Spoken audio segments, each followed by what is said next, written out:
So, good morning, everybody. Welcome at the second session of today about this is a dissemination of a project called From Internet of Things to Artificial Intelligence.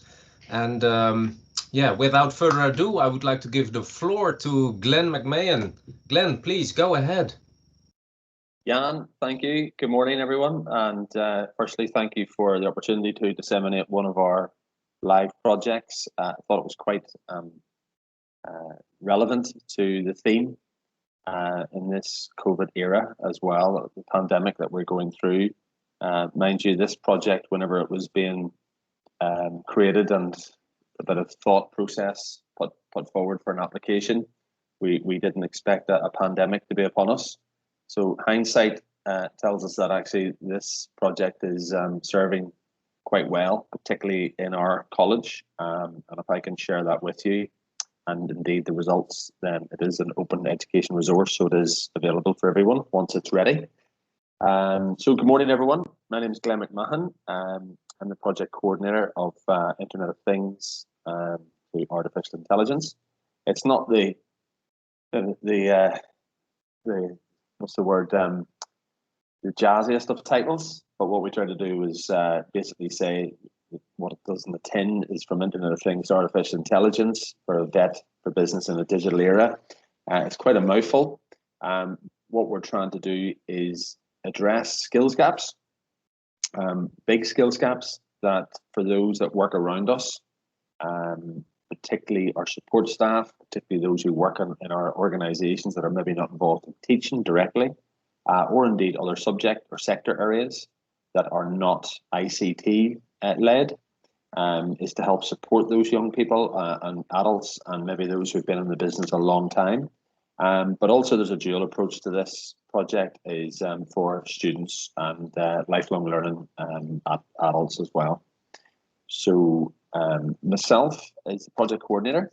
I'm hoping Eamon Franken, who's a digital ICT hub manager based at Belfast Met, but also oversees the sector in Northern Ireland, all 6 colleges, will be able to join me. I know he's actually teaching this morning, so he's the expert, so I'd like to bring him in to talk about some of the modules. So it's funded by European Commission under Key Action 2 strategic partnership. There are 5 partners across 3 countries. We got together about 1 year before the application to discuss ideas, issues that we're all faced with in organizations, and managed to bring that down into some really good innovative issues and challenges, more so than anything, rather than ideas to do something maybe it looked really good to do. But actually it was really hard hitting areas.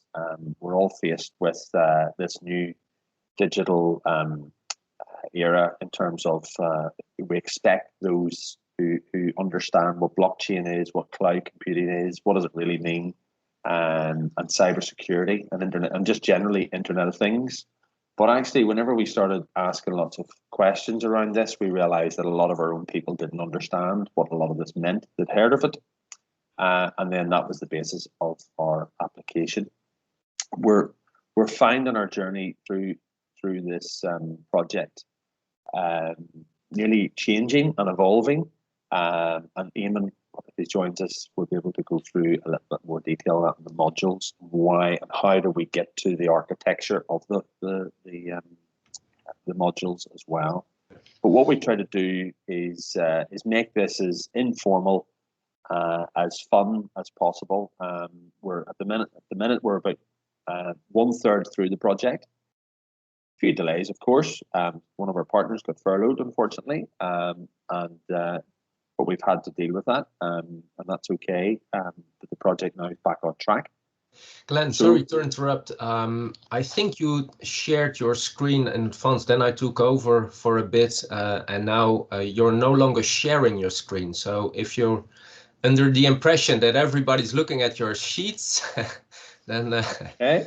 We are currently looking at you. Apologies, I'm looking at my screen. This is also perfectly fine. I mean, you're looking good today. You're looking sharp. Okay, you see the screen again now? Yes. Okay. Yeah. So the main aim really for the project is to create content for our staff, our people, the people who are around us who work in our vocational education and training environment. Because what I'm talking about here in Belfast Met's point of view is their support staff, and those that are maybe front facing whenever students are applying for courses. We need to train up our own people more so, particularly in this digital era of change. It's fast moving, and we're expecting them to understand what blockchain means, what Internet of Things means, what cybersecurity means, what does it entail, what type of jobs are out there. And we realized that's where the big gap was. So that's what we developed the project on. But we also take another approach as well for social inclusion to make sure that those that are maybe still in school and they're looking at VET as a pathway to education, well, actually, are we doing enough? And are we making it simple enough to make sure that those young people, young adults, are choosing the right courses, and do they really understand what that course entails? Okay. So the activities, how we're going to get there to meet our aims and objectives is we analyse the vocational education current curriculum across the partner countries. So not just within the partners, but actually in the partner countries itself, to really understand and look at the gaps. And of course, there's some synergies, there's some disconnect, there's some gaps in each of the countries, and that's okay.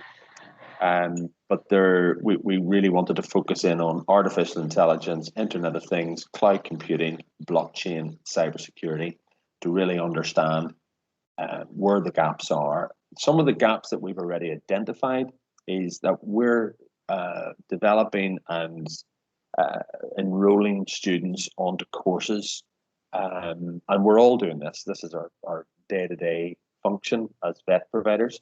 Is some of the young people really don't understand enough, and it's not their fault, it's our fault, so we have to fix it. They don't understand enough of what does the 2-year program entail and how do they get there. And actually there's some marketing to be done that we've found as well, that we can help these young people if they want to do that course. Maybe they're put off by it because it sounds really technical, but actually they might be the right person who's really interested in one of those programs. And that might also include that we have found that some of our front-facing staff members maybe don't know enough of the program, so therefore maybe aren't selling the program enough as well. So it was an interesting analysis and case studies that we've gathered. They are available on the website, which I'll cover later. So that for the UK and Spain and Italy, the company partners. So feel free to download that on the website as well. The second step is to analyse the social sciences and health sector in higher education. The reason why we focused on this is because it came out of a report on digital skills gaps from the European Commission. So we found that it needed addressed in terms of stepping stones for young person coming in through the VET system and vocational pathway, on how do they get into foundation degrees or a degree level. We found that there's actually big gaps. So if someone wants to do a cybersecurity or artificial intelligence or data analytics degree as such, there's quite a large stepping stone gap to get to there unless they have very strong academic qualifications. So therefore the VET student is disadvantaged. So we've analysed that, and we're developing modules to help stepping stones to minimise that gap as well. The other activity is, as I've already mentioned, is to upskill our non-technical workers, and that's the people around us that I mentioned earlier. That is those who engage either with work-based learning, apprenticeships, and training employees through different skill intervention programs. That we have lots going on. I see some of my colleagues from Northern Ireland on this call, and they will know that term, skills intervention. It's a trending term at the minute in Northern Ireland in terms of our department has put a massive initiative to those that have been furloughed or redundant or just now unemployed due to COVID. So there's a huge upskill. So this is part of this program, this project as well, to develop content that is simple, easy to get hold of, understandable, and hopefully those that go through the modules will identify what they want to do next or what they feel they're capable of doing next. But we need to make sure our people around us are fully skilled as well. So, and the fourth is provide our vet tutors, so those that are actually in the front line of ICT, to make sure that they're on top of their game, and we support them through this innovative project. So I'm making sure the actual pedagogical styles are relevant, and that's quite difficult, because what you're doing is you're asking to potentially tamper with and change and disrupt current teaching styles.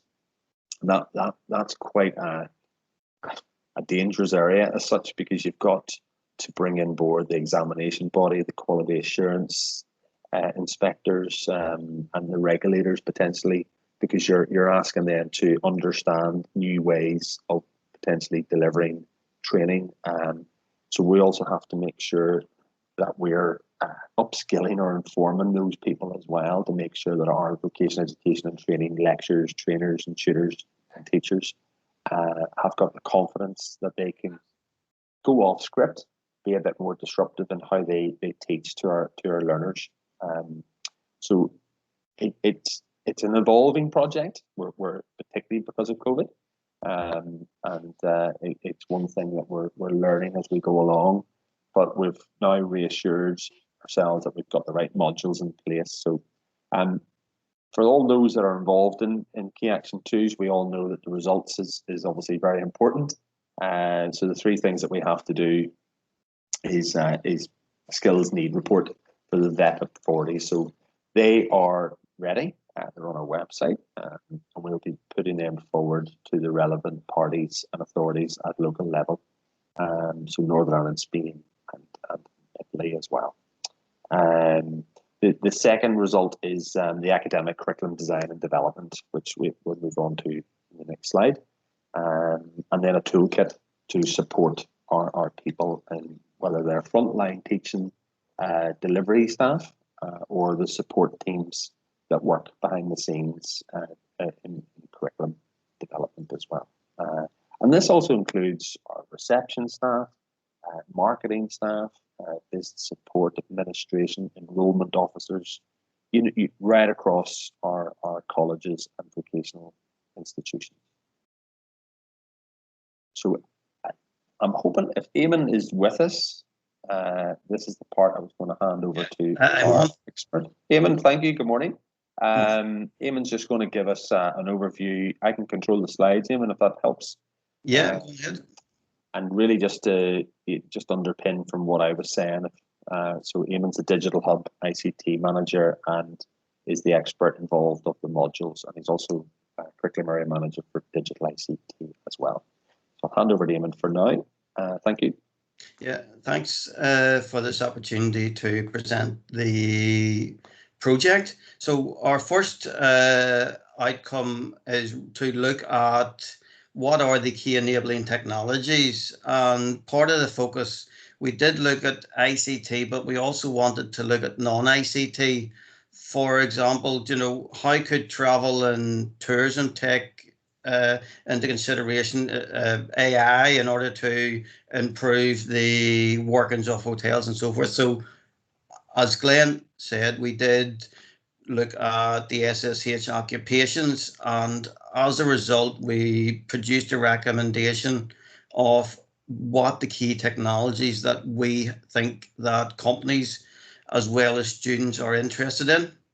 And following this, we've come up with a map that shows, so the focus for now I'm going to go through is the actual set of resources that we're developing.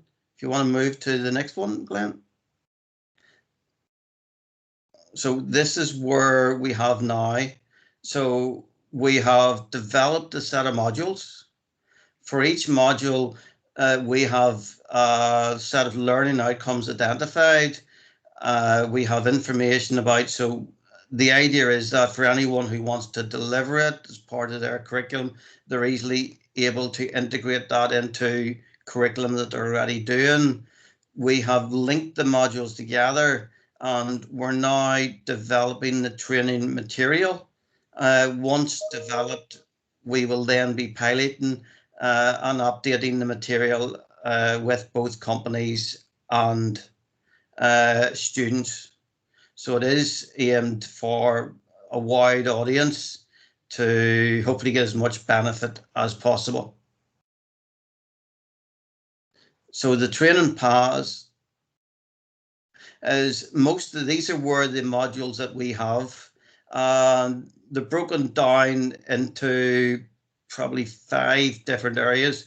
Number one, this came in later. We found digital transformation module very effective. So initially for a lot of businesses, for to understand how are you going to utilize these new technologies with IT, we developed an initial module on digital transformation. And the idea is to highlight to companies how they can improve their processes through the utilization of the technologies listed. So then when you identify how you can improve your processes and want to learn about the technologies, we then move on down. We have 4 key areas.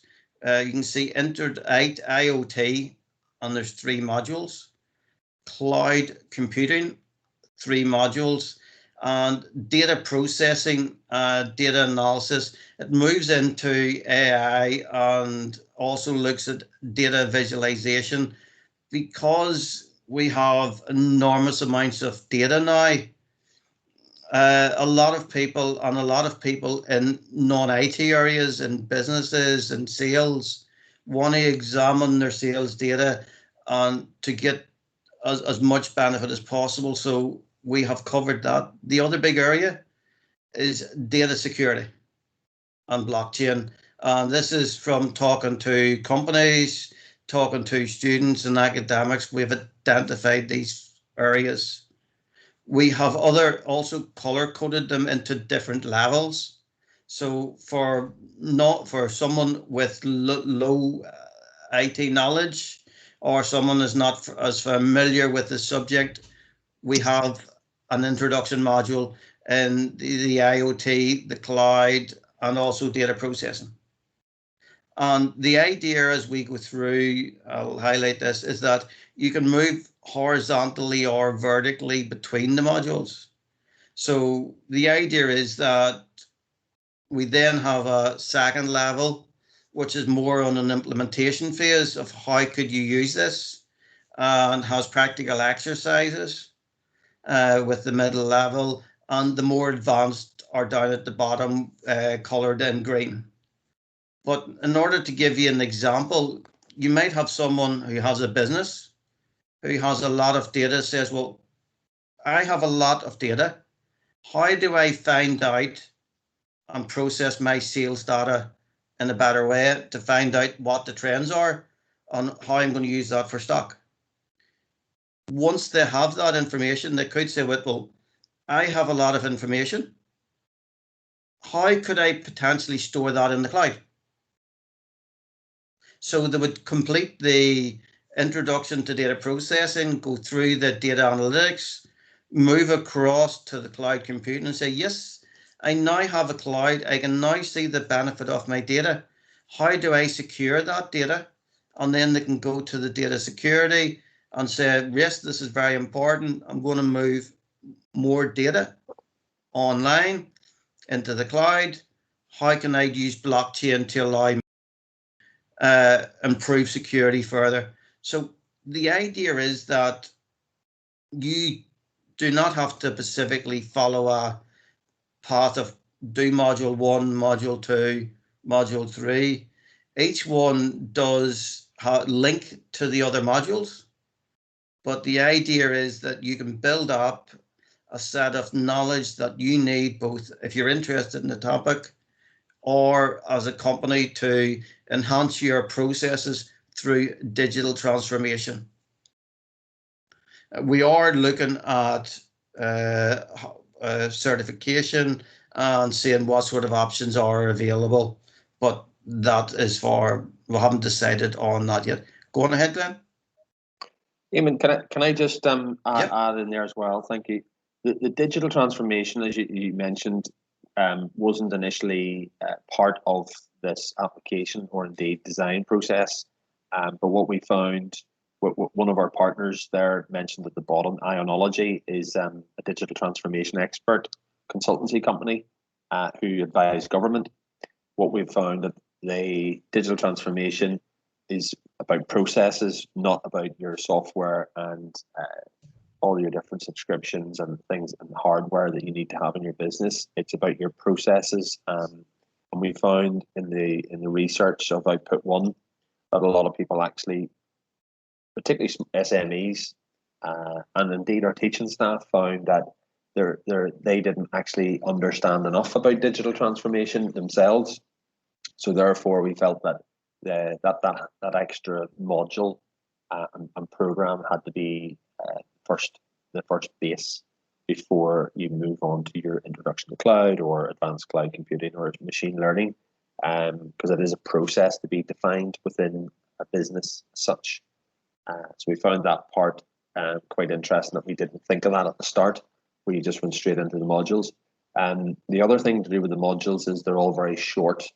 They're to be interactive and to allow people to realize, well, actually, I know quite enough about Internet of Things solutions, so I'll just go straight to advanced.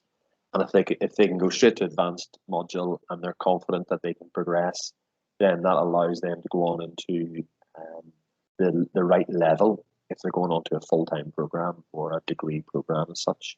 But also then it's for employees as well, to understand a bit more for those that maybe aren't directly involved in ICT sector or department in the company. Okay, thank you. Sorry, Eamon, I'll let you finish off on the third output there. So once we have the material developed, it'll be available freely. We're looking at developing a toolkit that will supplement the material, that will have additional resources and additional support. So for anyone looking at digital transformation, even as part of a business unit, there will be a toolkit that says, here's how you can implement that into your curriculum in terms of a blended model, or even just as a face-to-face if you want to take the individual resources. So we are looking at other academics and helping you been able to identify how you can implement this into the curriculum, and looking at sort of pedagogical models in terms of delivery. And the focus is where we are now in online delivery, but we're not solely looking at that. If you want to use it as face-to-face, it will be available. But as an end product, we're going to have a handbook that will help you to utilize the resources, will give you additional information further than the learning outcomes and general description of the unit. Go ahead, Ben. Eamon, thank you. Results, as I say, we're working on that part anyway. That's output 3 hasn't actually started at the point. So Eamon, thanks very much for your time. No problem. Just more about the project. That's the website or Facebook and our which is managed by one of our partners, Cepes in Italy. They, I would appreciate if you follow them on their Facebook and indeed Twitter. They post lots of relevant Internet of Things challenges or reports that are global. So I do find it quite interesting myself and how I learn. We're also embedding onto the website an e-learning platform with one of our other Erasmus projects called Indie Author, which is managed by Cartagena University, one of our partners. But what we'll do is we'll take the content and then we can put it into our own e-learning system at our own organisations. So in Belfast Met, as an example, we use Canvas. We used to use Blackboard, but we've moved on to Canvas, and we found that the functions are suiting our needs better. So then we'll take the content that's on this website and we'll put it onto our own Canvas site, so our staff and our students are able to use that as well. So I'd like to thank you very much for your attention. I'll leave this up for now. And if there's any questions, then I'm happy to try and answer them. Eamon might need you to stay on in case No, there's any. that's okay. There you go. Thank you, Eamon, and thank you, Glenn, very much for your informative session here. I have 2 questions in the chat, but perhaps other people will come up with other questions and remarks as well. The first one is, in this project, Belfast Met has teamed up with the university or technical university, among other partners, and you showed us several learning outcomes. At what EQF levels are those learning outcomes aimed at? Oh, okay. So this is a hot topic that's going on. Eamon, correct me here. We're UK level 3, EQF level 4. If I'm right in saying. Yes, we did discuss it, and probably because we're some of the lower level ones, that's what we have initially looked at as the levels there, the EQF level 4. Okay, thank you. The second question is, earlier today, Tredu from Finland shared their experiences with online teaching using Skype and Google Classroom, among others. And I was wondering, are you going to take home some of their findings and implement it in your project one way or another? Yes, I'll answer that because I don't think Eamon was part of that call this morning. Absolutely. I've taken loads of notes from the presentation this morning. It's always this, and this is why we're in this network of networks, is to share and exchange best practices, what works, what doesn't work. I think we're all very good at sharing and exchanging what works, and we can tend to shy away from maybe what doesn't work because we brush it to the side and we focus more on what should work. But absolutely, whenever we get to that stage, we have a partner meeting next week, and we'll certainly put some of those ideas forward as well. The more I think we can share, particularly on the Vet Network website as well, whenever it comes to dissemination and reaching out, which is another project within Network and Networks. I think that's going to be very useful, particularly when it comes to teaching. Oh, that might be somebody whistling to say my time's up. I don't know. But no, the answer to that, absolutely. There were some great ideas, and there's no one size fits all for different teachers or lecturers or trainers and tutors, and indeed different sectors as well. What might work in one sector may not work in another sector. What might work with a particular age group or a difficult socioeconomic grouping of student may not work with another group. So the more we can share and learn to support our people, the better. Right. Thanks, Glenn. Are there any other questions popping up in the audience? I don't see any hands raised, but this really is the opportunity to ask anything and everything, because here are the experts on a beautiful project concerning the transition from the Internet of Things to artificial intelligence, the broad range, very relevant, I would say, in this day and age. Stuart is asking, are these technologies, as these technologies change so rapidly, how will you update your curriculum during and after the project? Very good question. Thanks, Stuart. Yes, thank you, Stuart. It's probably one of the things that I bring up at every partner meeting to make sure that our content is timeless and interactive as much as possible, and it doesn't go out of date, and it's easy to update where possible. And what we're finding is, as long as we've got the standards in there, and therefore once we develop the toolkit, the actual material, can be updated as we go along, and drop in new ideas or new case studies. So yeah, I suppose it's always the problem and the issue with curriculum. It is ever evolving and new things do happen, particularly with digital ICT sector. And to make sure that the programs are can go across all sectors within, particularly from, I'm going to talk about Belfast Met. We want to make sure that it's not digital ICT department. It's supporting all departments in their digital ICT capacity and understanding. So yeah, it's a topic certainly going to be on the agenda for next week in our partner meeting, to make sure how do we make sure it's relevant, and if the project, if and when the project finishes the end of next year, then the following year after that, how do we know and how do we make sure that whatever content we have and materials, is it easy to update? And this is one thing that we're going through with Indie Author, which is managed by Cartagena University, you know, because they've gone through the same challenge. So the question that we had to them as this project was, how do you make sure that the curriculum is updated, and what challenges did you experience? Again, there's no fixed answer for it, other than we just have to make sure that it's relevant.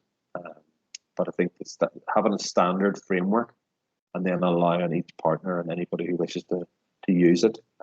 It's not going to be fully accredited, because it's very difficult to fully accredit something and very costly and timely.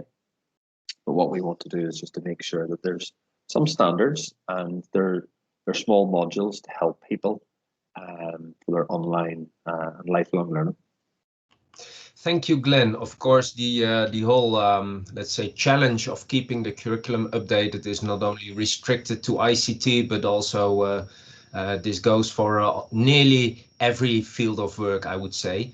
Thanks again, Eamon, and you as well, Glenn, for sharing for disseminating this project.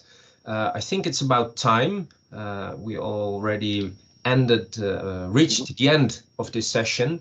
So unless there's a very urgent question, I would suggest that we wrap up. There's one more thing I would like to show you before we say goodbye. Perhaps I can share my screen again, and this one. Yeah, because we are about to take lunch, and this is a task that I would like to give you during the lunch break. Because at 2 o'clock, I hope to see you again for the keynote speech by Joao Santos. And this is a combination session because it will be seamlessly followed by the webinar for vet leaders. So before that meeting, of course, there's some spare time. And this is the task for you during the lunch.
Very briefly, I hope you could all see the video.